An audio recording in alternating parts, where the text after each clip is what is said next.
2/3 of people in the United States know that we only use 10% of our brain. And by know, I mean are crazy, horribly mistaken.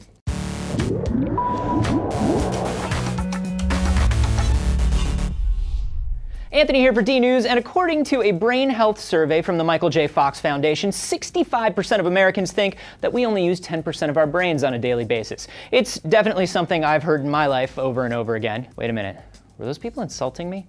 Here's the deal. That is false. It is crazy false. There is not a part of your brain that you do not use. There is no dormant part with psychic abilities or the potential to instantly memorize anything you see hidden behind some cranial roadblock up there. The human brain is an incredibly complex organ, and all its little bits are highly specialized, some of them in ways that we are just beginning to understand. The myth probably started through a misquote of the findings of a study done in the 1890s by William James and Boris Sidis, where they attempted to raise a child prodigy in a way that would actually accelerate his intelligence. After raising the kid to an IQ of 250, James said, "People only meet a fraction of their full mental potential." He just meant we don't challenge ourselves enough mentally. It's also possible that the myth came from early neurological research in the 19th or 20th century. As scientists started digging around in all those brains, it seemed like there were bits that didn't change anything if they were damaged or removed. And now we know that some areas just have very subtle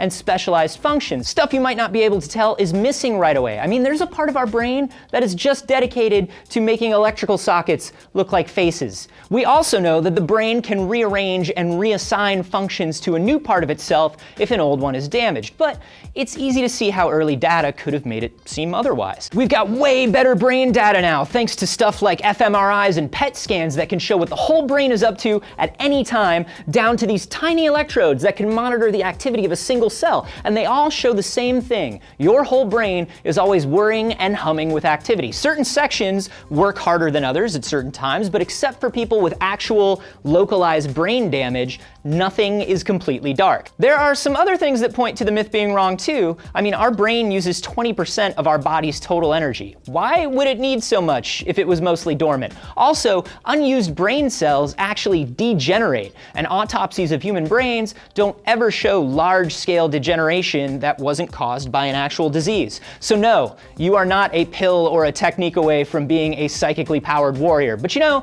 the real unmangled quote from William James is still true. Most of us don't meet our mental potential. So now that you know that you can access all 100 billion of those neurons of yours at any given time, go out and do it. I am gonna learn French this afternoon. I wonder which part of the brain is responsible for unhealthy levels of optimism. Hey, what do you want to know about the human brain? Let us know down below, and we will answer some of those questions in future videos. And subscribe for more D-News.